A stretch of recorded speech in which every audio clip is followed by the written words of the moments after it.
All right, 10-minute snack. Everyone knows the rules. Let's eat.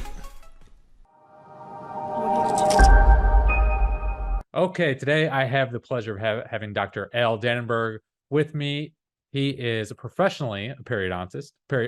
You're professionally a periodontist. And I want to say probably 4 years ago, I believe you were diagnosed with terminal cancer. They gave you 3 to 6 months to live, basically took health into your own hands, came up with your own kind of cancer protocol, which is very much towards meat-based carnivore. And we'll talk more Definitely. about that. And I'm excited to have you on because one of the most common questions that I get all the time is, I went carnivore, I went meat-based, and I have more calculus or I have less calculus. So I'd love to talk about that. And first of all, thanks for coming on. Hey, it is my pleasure. Thanks for the invitation. I love this kind of stuff, so I'm ready for you guys to watch our conversation. It's fun.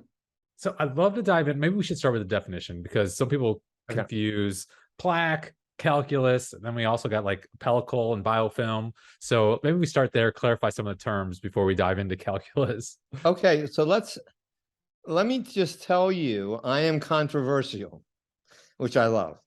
And I tell everybody dental plaque is healthy until it's not.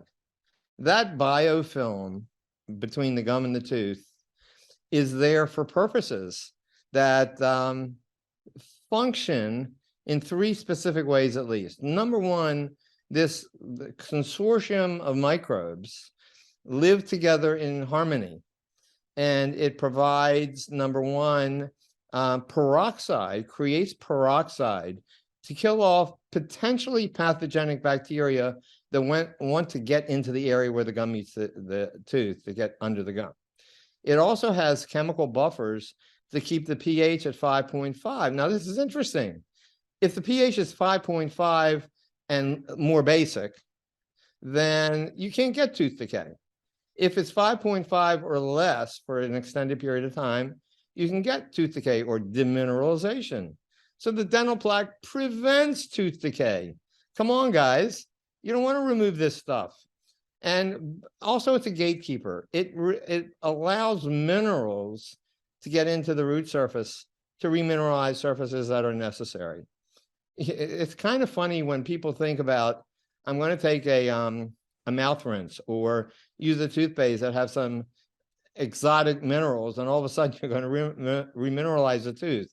The minerals come from the foods you eat and are absorbed and get into your salivary glands, and then they get into the fluid that these salivary glands pour into your mouth 24 hours a day, 7 days a week. That's the way you remineralize. So dental plaque is a healthy garden of bacteria, but it doesn't stay healthy unless you're eating the wrong stuff, or if you have a gut microbiome that's out of whack. And the gut microbiome dictates a lot of what's going on in the mouth. When that plaque gets unhealthy, all hell breaks loose. Tooth decay, gum disease, chronic diseases pouring into the blood system, as you know. But it's not just from the dental plaque, it's from the dysbiotic gut, leaky gut, lipopolysaccharides floating in the blood system, all that kind of stuff. So this dental plaque does its job. Now, sometimes dental plaque hardens, calcifies. Why does it do that? I'm not so sure I know all the answers, but you know that certain oxalates in certain plant foods combine with calcium and create dental plaque, as well as calcium oxalates in the kidneys and create kidney stones. Other chemicals bind and create this calculus. But what is interesting is that it seems to be, anecdotally, if you have a good level of vitamin K2 from foods like animal fats and a variety of foods, or even supplementation if you have to do that, if you're not in the sun enough, with vitamin D3, if you have enough vitamin K2, you don't get as much deposition of calcified dental plaque. I'm not sure I've seen a study that proves that, but I've heard many anecdotal reports. So dental plaque is soft. It's basically healthy. If it gets unhealthy and overgrown with pathogenic bacteria, It's not just because you're not brushing or flossing. That's the least problem.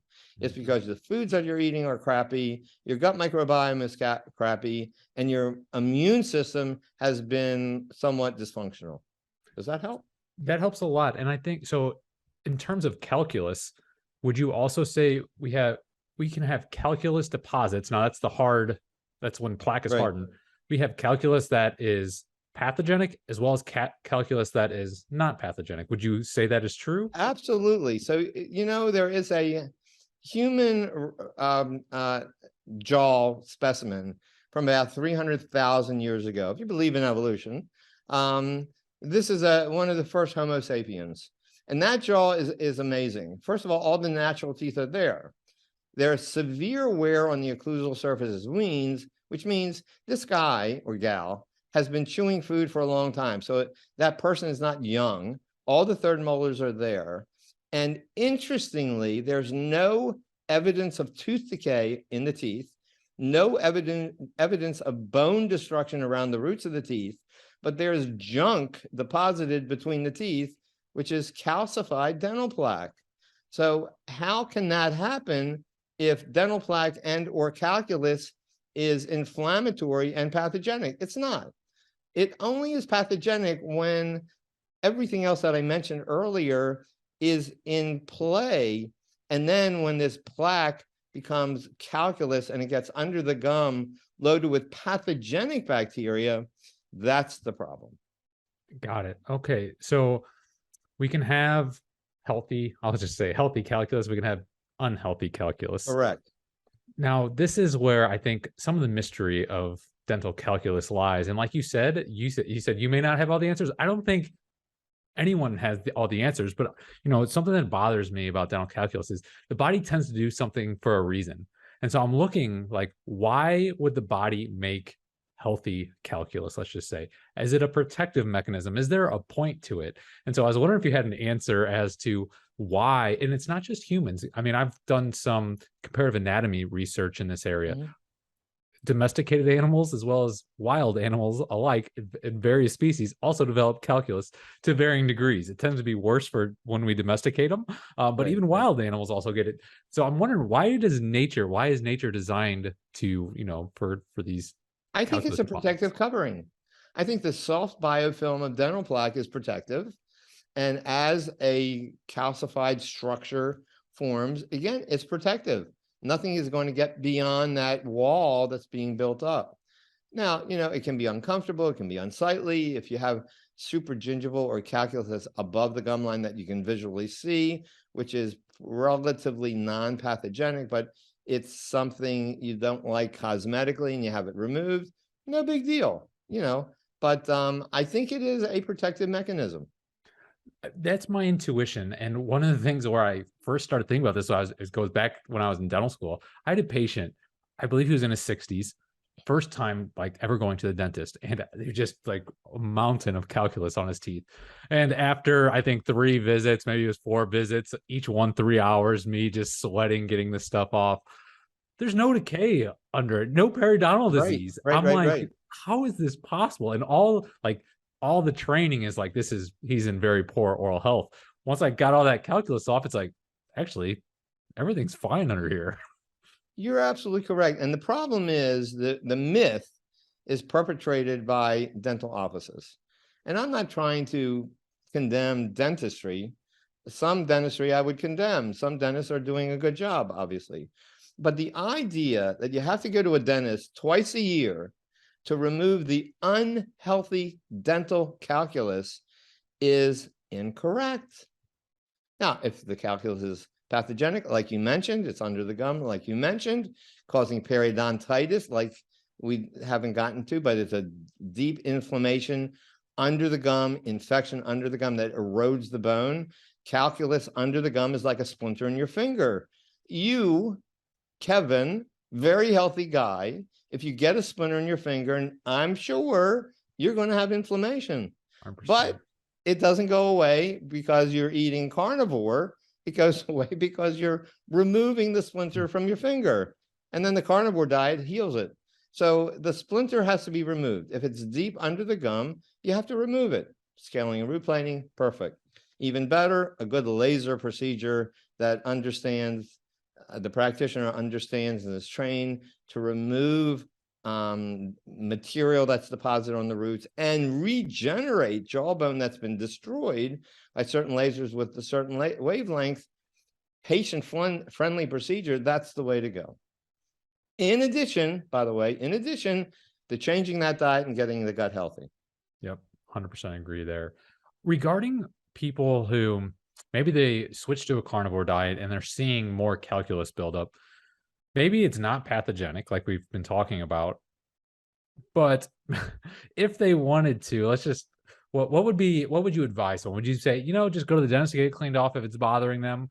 Or would you say maybe try XYZ? Would you have any recommendations of maybe switching something up? Like we mentioned, maybe it's oxalate related.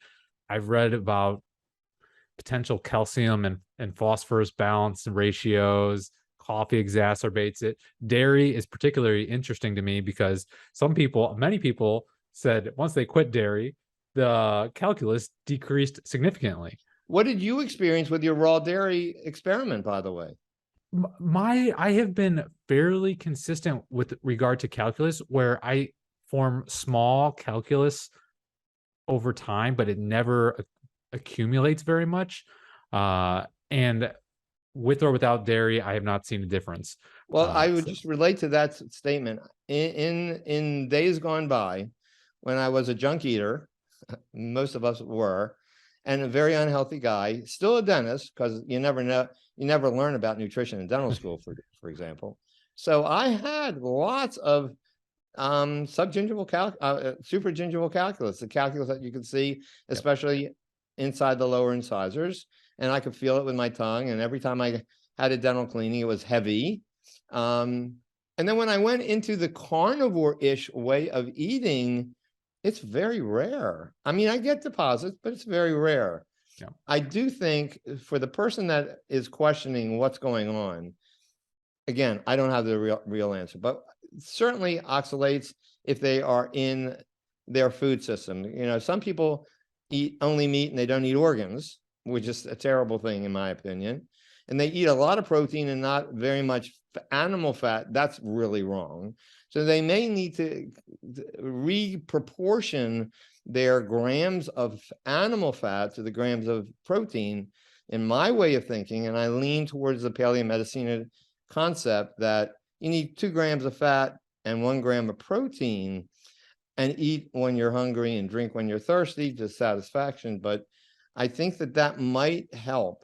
More fat, less protein, very low carbs. And if there are carbs, don't eat the oxalate and spices.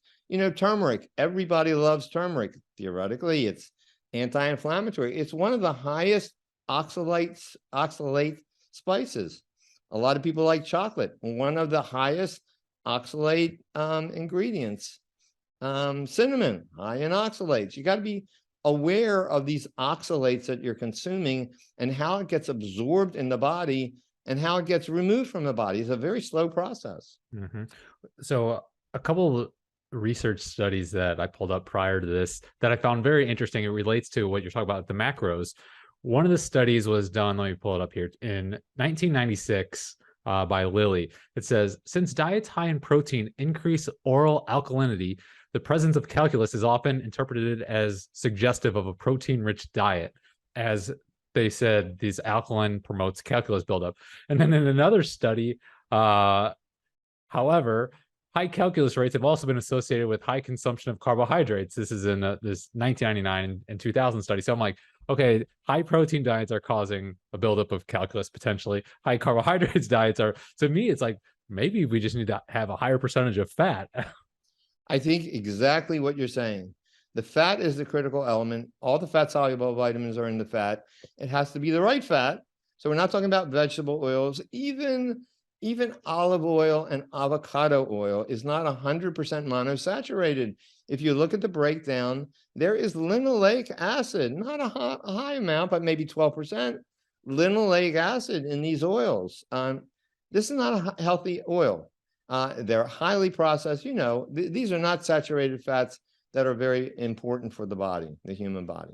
And animal fat is not all saturated either. So if you look at the breakdown of animal fat, there is some monosaturated and polyunsaturated, but it's a lot of saturated fats in the animal fats. Absolutely. So I guess one kind of final wrap-up question would be, Mhm. would you recommend some of these anti-tartar toothpaste? The active ingredients tend to be like pyrophosphate, basically these ingredients that will bind calcium, which seem to kind of prevent buildup of decay to some degree. Would you recommend any No, of those? no, and no. I don't recommend. The one toothpaste that I like that I've seen, I've actually worked with a company called Revitin, Revitin, basically a toothpaste that's trying to establish a balance of the oral microbiome. Most of the other toothpaste, even the ones that are organic and holistic, have chemicals. And I will tell you, and again, I'm controversial, I am totally against fluoride in toothpaste. I'm totally against xylitol in toothpaste because it doesn't allow the normal pellicle or the early formation of the dental plaque to form, which is biological. And I'm totally against nanohydroxyapatite. Mm, Nanohydroxyapatite has been shown in different studies, not the ones that they're promoting good toothpaste and remineralization, but nanoparticles have the ability to penetrate the cytoplasm, into the nuclear membrane where the DNA is. I don't want to put anything in my body that's potentially dangerous. I don't care if it's proven or not. The fact that I have, I don't know, 6, 7, 8 studies that show nanoparticles like nanoparticle nanohydroxyapatite, although it may remineralize the root of the tooth, has been shown to cause damage to kidney cells. Why would I do that? yeah. Look, I am 4 years beyond my prognosis to live 3 to 6 months. I am very, very involved with a very healthy quality of life. What I have, which is a good case of multiple myeloma, is eventually going to kill me. That's not a problem. I am going to do everything I can do to maintain a high quality of life. Why would I want to step in front of a moving vehicle and get hit by a car? It doesn't make sense. Yeah. Don't put stuff in your body that is potentially damaging. So I don't like any of these toothpaste with chemicals.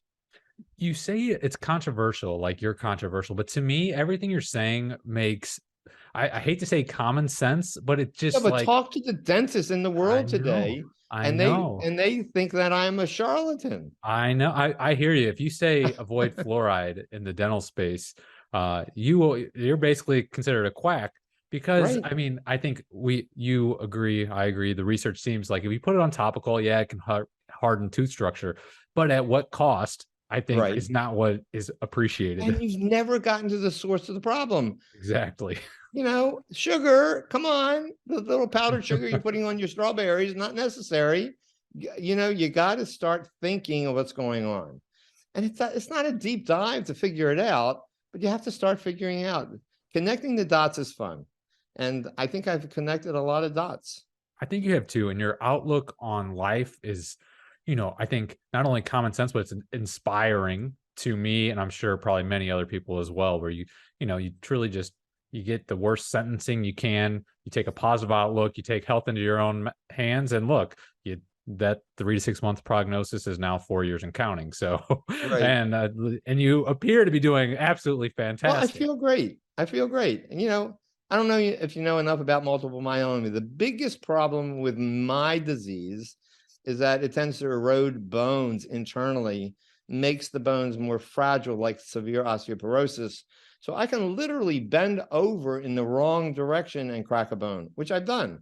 And that's painful. The only thing that's bothered me are broken ribs, for example. And Mm. I have to give it a couple of weeks for them to heal. But other than that, this is not going to stop me from anything I do. And worth mentioning is when that happens, you say, give me a couple weeks to heal. Most 75-year-olds break Oh, I break a know. rib, they're going to be healing the rest of their life. It's not I like, know. oh, I know. So I really feel like my immune system is so robust compared to most people, but for a person with multiple myeloma, it's like out of the sky that I can heal my body. And that's the intention. And I think everybody in a state of ill health, following what you promote, it's amazing. You know, all the medical case reports on healing with carnivore type diets. You can't say that in the United States too well. You can say that in Budapest, Hungary, where they do it all the time. And they're miracle workers. This kind of a diet is the diet our species has evolved with. Why do you want to change it? There's never been a vegan society that has actually survived over time, unless they take 1 million supplements. We'll have to do a full meal on this, as I like to say, because one area I am fascinated by is anthropology and dental archaeology. Yes. And I feel like we could have a deep dive, and we should have a deep dive on that, because I think when people take a look at that, it's eye-opening. You're like, man, if we want great oral health, straight teeth, all our wisdom teeth to fit in, no cavities, what kind of diet is going to lend its way to that? And if you ate that kind of diet, well, it's going to be a mostly meat-based diet. I mean, that it points you in the right direction. I will just say that all the people that I know that I've seen in practice for the last 6 years of my practice, because I stopped in 2018, but for the last 6 years of my practice, I was basically emphasizing at least a paleo type diet. Those people that changed to a much more healthy meat-based diet had much healthier gum tissue. End of story. Now, once they get periodontitis, another story. You got to treat that as well as the gut. But if you can get the right diet and you don't have periodontitis, just gingival inflammation, the right diet, the healthy gut microbiome treats the disease completely. Love it. And parting words here, you have a book where people are waiting for our full meal to come out. They should check this out on Amazon. Eat as if your life depends on it. It's going to go back more into your protocols, cancer protocols. Thank you. Yes, I love it. Thank you. All right. Well, thank you for being on. You be good. Thanks for the opportunity.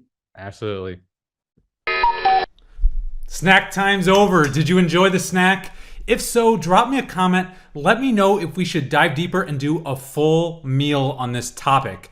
Also, P.S. if you liked the snacks, you're going to love our bites. A daily email bite, a golden nugget, better than a pasture-raised egg yolk. All right, maybe not that good, but it is a daily bite to optimize your health and nutrition with a meat-based diet. Access right now is totally free. Link below. See you in the bites.